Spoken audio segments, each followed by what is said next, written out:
या देवी सर्वभूतेषु मातृरूपेण संस्थिता नमस्तस्यै नमस्तस्यै नमस्तस्यै नमो नमः। ओम नमः चंडिकाय।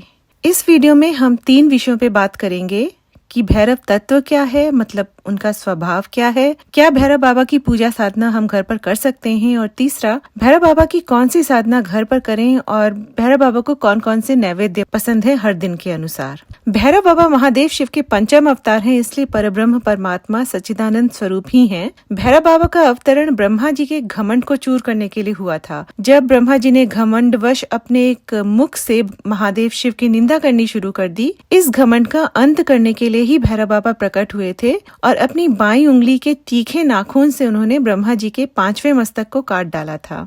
तो सबसे पहले हम ये देखते हैं कि भैरव तत्व है क्या।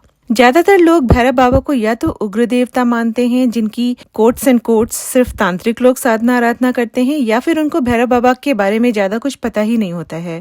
इवन मैं बहुत समय तक इस इंप्रेशन में थी कि जब माँ वैष्णो देवी वाले भैरव इतने दुष्ट थे कि उनका माँ भगवती से युद्ध हुआ, तो उनकी पूजा हम क्यों करें, क्यों वो हर शक्तिपीठ में है। और फिर अचानक से एक दिन पता चला कि वो भैरव और हमारे शिव बाबा के भैरव बाबा बिल्कुल अलग अलग हैं। एनीवे, सबसे इम्पोर्टेंट है भैरव बाबा के तत्व, उनकी एलिमेंट्स को समझना और फिर ये समझना कि क्यों हर मनुष्य को भैरव बाबा की पूजा साधना करनी चाहिए। Why he such an important deity all together. किसी भी देवी देवता के तत्व को समझने के लिए हमें उनकी पौराणिक कहानियां पढ़नी और सुननी चाहिए। भैरव बाबा अन्याय का विरोध और दमन करने के प्रतीक हैं। उनकी शक्ति और बल का कोई ओर छोड़ नहीं है और वो निर्भीक हैं।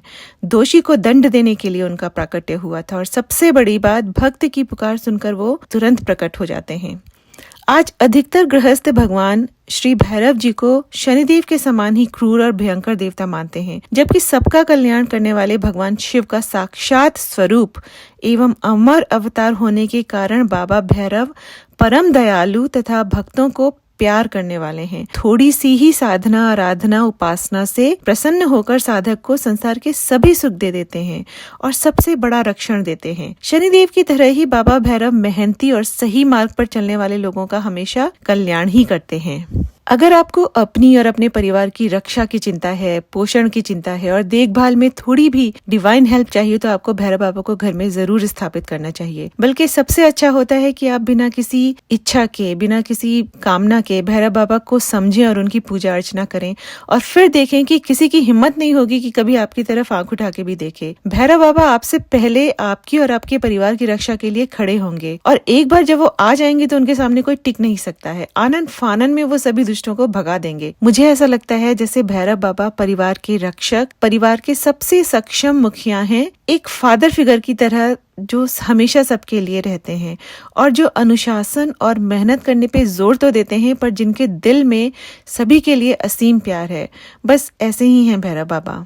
इसके साथ साथ अगर आपका मन माँ भगवती की तरफ जाता है तो आपको पता होना चाहिए कि शास्त्रों में कहा गया है कि शक्ति उपासना के बिना भैरव उपासना और भैरव उपासना के बिना शक्ति उपासना परिपूर्ण नहीं होती। मतलब शक्ति की उपासना में श्री भैरव जी की उपासना बहुत जरूरी है, अनिवार्य है। इसके बिना आपके शक्ति मंत्र सिद्ध ही नहीं होंगे। महादेव शिव कहते हैं, जो साधक शिव मंत्र को छोड़कर केवल शक्ति मंत्र का जप करता है, उसको कोटि जन्म पर्यंत जप करने से भी मंत्र सिद्धि की प्राप्ति नहीं होती है। जिस देवी के जो शिव हैं, वे उसके उसी रूप में मंगलकारी होते हैं।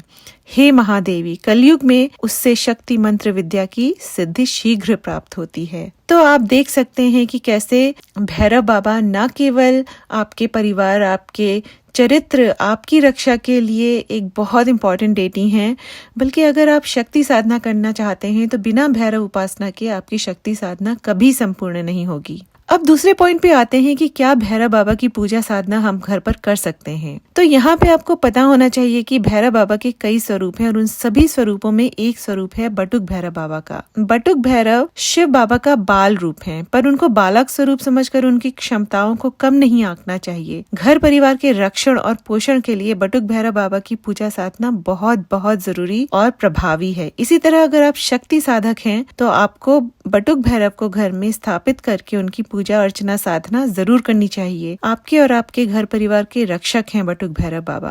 तो बेसिकली भैरव बाबा की उग्र स्वरूप का घर में पूजन नहीं होता है, लेकिन अगर आपके घर में पहले से कोई कुल भैरव हैं या अगर आपको उनका नहीं भी पता है तो उस स्थिति में आप बटुक भैरव का पूजन जरूर कर सकते हैं। बटुक भैरव परिवार रक्षण, कुल रक्षा, इन सब चीजों के लिए माने जाते हैं और भगवान बटुक का स्वरूप पूर्ण रूप से सात्विक, सौम्य और रक्षात्मक है और ये सभी के लिए बहुत कल्याणकारी है। अब हम बात करते हैं कि किस तरह के लोगों को भैरव साधना नहीं करनी चाहिए। भैरव बाबा दुष्टता, बुराई, अन्याय, लोभ, मोह इत्यादि सभी बुराइयों के दमन के प्रतीक हैं। अगर आप में लोभ, द्वेष, ईर्ष्या, दुष्टता, कपटीपन, लोगों को ठगने की भावना है, बूढ़ों, बच्चों, स्त्रियों से दुर्व्यवहार करने की आदत है, अगर आपका मन दुर्वसनों से लिप्त रहता है और आपके अंदर अहंकार, क्रोध, स्वार्थीपन और दिखावा है, तो आप भैरव बाबा से दूर ही रहें, क्योंकि सबसे पहले आपका शुद्धिकरण होगा और ये जो प्रक्रिया होती है ये बहुत पेनफुल हो सकती है। जब तक आपका अंतःकरण शुद्ध नहीं हो जाता है, भैरव बाबा आपको छोड़ेंगे नहीं और किस तरह से आपका शुद्धिकरण होगा ये केवल वही जानते हैं। लेकिन जब आपका अंतःकरण शुद्ध हो जाएगा, आप में सेवा भाव ज्यादा प्रबल होगा, आपकी प्रकृति, स्वभाव लोगों की रक्षा, उनकी सहायता करना बन जाएगा, तो भैरव तत्व खुद ब खुद आपके अंदर आने लगेगा और तब आपको भैरव बाबा की साधना शुरू करनी चाहिए। तो सबसे जरूरी है कि पहले आप अष्टांग योग, यम, नियम, ब्रह्मचर्य, इन सब का थोड़ा थोड़ा पालन करके एटलीस्ट एक एक पार्ट पे फोकस करके आप अपने आप को शुद्ध करें और उसके बाद आप भैरव तत्व को अप्रोच करने की कोशिश करें, क्योंकि भैरव बाबा आपको बहुत कुछ दे सकते हैं, लेकिन अगर आप उनके लायक नहीं हैं, अभी उनकी एनर्जीज को रिसीव करने के लिए आप में वो क्षमता ही नहीं है, आपकी बॉडी में, आपके मन में, तो सबसे पहले आपको वो क्षमता अपने अंदर प्रोड्यूस करनी पड़ेगी। नहीं तो जिस तरह से वो क्षमता आपके अंदर डाली जाएगी वो बहुत बहुत बहुत पेनफुल हो सकता है। अब बात करते हैं कि भैरव बाबा की कौन सी साधना हम घर पर कर सकते हैं। चलिए मान लेते हैं आपने बटुक भैरव बाबा का कोई चित्र लाकर, उनका विग्रह लाकर घर में स्थापित कर दिया है और आप उनकी रोज पूजा भी करते हैं, पर अगर आपको कुछ विशेष करने के लिए उनकी साधना करनी है तो ऐसी कौन सी साधना है जो हम गृहस्थ लोग भी घर में उनकी कर सकते हैं। यहाँ पे मैं आपको मंत्र साधना करने पर जोर नहीं दूंगी, क्योंकि मंत्र साधना बटुक भैरव बाबा की आपको दीक्षा लेके अपने गुरु के देशन के अनुसार ही करनी चाहिए और ऐसा भी बोला जाता है कि उनके बहुत सारे मंत्र शापित कीलित हैं, तो उस तरफ उतना मत जाइए अभी। लेकिन मैं हमेशा से कहती रही हूँ कि किसी भी देवी देवता की नामावली, उनके स्तोत्र, उनकी स्तुति, उनके कवच, उनकी चालीसा, इन सब इत्यादि की भी आप साधना कर सकते हैं, इनका आप अनुष्ठान कर सकते हैं, इनका आप पुरुषचरण कर सकते हैं। और भैरव बाबा के साथ दीपदान की भी बहुत महत्वता होती है। दीपदान भैरव तत्व को, बटुक भैरव को बहुत प्रसन्न करता है, तो आपको दीपदान भी सीखना चाहिए कि कैसे करना चाहिए और आप उसको करके भी भैरव बाबा का आशीर्वाद पा सकते हैं, आप उनकी एनर्जीज को अप्रोच कर सकते हैं। अब बात करते हैं कि एग्जैक्टली कौन सी साधना करें।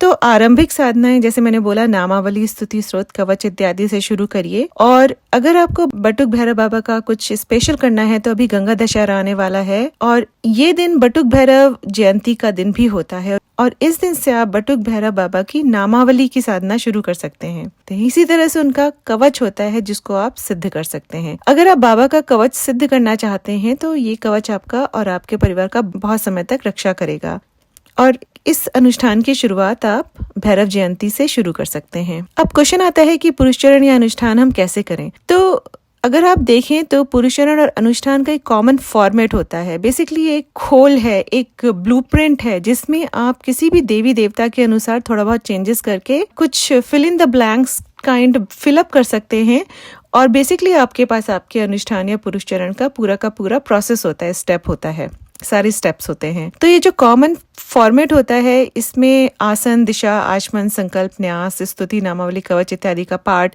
क्षमा प्रार्थना, समर्पण इत्यादि ये सब चीजें होती हैं, आरती वगैरह। तो ये सारा फॉर्मेट आप बहुत सारे अनुष्ठानों के लिए यूज कर सकते हैं और इसमें अपने एक स्पेसिफिक अनुष्ठान के हिसाब से चेंजेस कर सकते हैं। अब बटुक भैरव बाबा के लिए हम इनमें से कोई भी साधना कर सकते हैं, जैसे बाबा के अष्टोत्तर नामावली का अनुष्ठान कर सकते हैं, उनके स्रोत का अनुष्ठान कर सकते हैं, उनके कवच का अनुष्ठान कर सकते हैं। और इस वीडियो के डिस्क्रिप्शन में मैं अनुष्ठान से संबंधित PDF अपलोड कर दूंगी, जिसको कि देख के आप उनके कम से कम 3 अनुष्ठान आप शुरू कर सकते हैं। और बहुत अच्छा समय है, अभी गंगा दशहरा आने वाला है तो आप इसी दिन से शुरू कर सकते हैं। और फिर जो सबसे इंटरेस्टिंग और मेरा सबसे फेवरेट पार्ट है वो है भगवान बटुक भैरव की पूजा में उनको खाना क्या खिलाया जाए, उनको नैवेद्य क्या दिया जाए, उनके लिए भोग क्या बनाया जाए। क्योंकि बोला जाता है कि बटुक भैरव बिल्कुल बच्चे जैसे हैं। अगर आप उनको खूब पैम्पर करके रखेंगे, खिलाएंगे पिलाएंगे, खूब लाड़ दुलार करेंगे, उनको उनसे 2-3 बार जाके उनसे बात करेंगे, जहाँ पे भी आपने उनका विग्रह रखा है उनसे पूछेंगे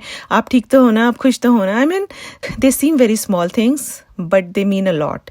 तो एक पार्ट होता है कि जिस देवी देवता को जो भोग पसंद हो, जो चीजें पसंद हो, आप कोशिश करिए उनको वही बना बना के खिलाइए। एंड बटुक भैरव बाबा का जो खाने का पूरा जो लिस्ट है, that is really very interesting and this is my favourite part because Bhairav Baba really loves spicy and oily food and I love it too. तो साधना के दिनों में बटुक भैरव बाबा के लिए आप विशेष नैवेद्य बना के उनको अर्पित कर सकते हैं और हर दिन के हिसाब से ये नैवेद्य चेंज होता रहता है। तो जैसे बटुक भैरव बाबा के लिए बोला जाता है कि संडे को उनको पायसम या फिर दूध की खीर बना के खिलाइए, मंडे को उनको मोदक गेहूं के आटे का बना हुआ अथवा खोए का, मतलब खोए का या गेहूं के आटे का बना हुआ लड्डू आप उनको मंडे को दीजिए। मंगलवार को ट्यूसडे को उनको गुड़ या घी से बनी हुई आटे की लपसी खिलाइए। फिर बुधवार को वेंसडे को उनको गेहूं के आटे की शुद्ध घी में तली हुई पूड़ी और दही बड़ा खिलाइए। हम बोलते हुए ही मेरे मुंह में पानी आ रहा है, बट एनीवे, तो ये आपका वेंसडे का हो गया है। फिर थर्सडे को, गुरुवार को आप उनको चने के आटा या बेसन के लड्डू खिलाइए और फ्राइडे को, शुक्रवार को उनको भुने हुए चने दीजिए और शनिवार को, सैटरडे को उनको उड़द के बड़े बट तेल में तले हुए, उड़द के बड़े जो तेल में तले हुए हैं आप उनको वो दीजिए। तो अगर आप देखें तो बटुक भैरव बाबा को तली भुनी चीजें, खासकर बड़े, दही बड़े, ये सब चीजें उनको बहुत पसंद है। और इसके अलावा आप बटुक भैरव बाबा को जलेबी, इमरती, सेव, भजिए और तले हुए पापड़ का भी भोग लगा सकते हैं। तो basically this concludes our video. और आप डिस्क्रिप्शन बाद में जरूर चेक करिएगा क्योंकि डिस्क्रिप्शन में मैं PDF ऐड करने वाली हूँ जिसमें बटुक भैरव बाबा की 3 साधनाओं के बारे में पूरी डिटेल दी जाएगी। और ये साधना बेसिकली उनकी नामावली, उनके स्तुति स्त्रोत और उनके कवच की है। लेकिन यहाँ पे आप बटुक भैरव बाबा की गायत्री का जाप कर सकते हैं, आप उनके नाम मंत्र का जाप कर सकते हैं और आप उनकी नामावली को कितनी भी बार पढ़ें, उसमें कोई खतरा नहीं, कोई डर नहीं है। और मैं फिर से बोलूँगी, बटुक भैरव बाबा की पूजा हर कोई कर सकता है, स्त्री, पुरुष, बच्चे। बटुक भैरव बाबा बहुत सौम्य स्वभाव के, बहुत ही प्यारे, बिल्कुल बच्चे जैसे देवता हैं, लेकिन उनकी जो क्षमताएं हैं वो ऐसी हैं कि न केवल आपके परिवार का, आपके पूरे कुल का, खानदान का वो रक्षण कर सकते हैं। बस आपको अपना स्वभाव, अपना चरित्र और अपना यम नियम, अपना आचरण सब ठीक करके रखना पड़ेगा, क्योंकि अगर वो ठीक नहीं है तो फिर बहुत कुछ उल्टा सीधा भी हो सकता है आपके साथ। चलिए, ओम नमः चंडिकाय।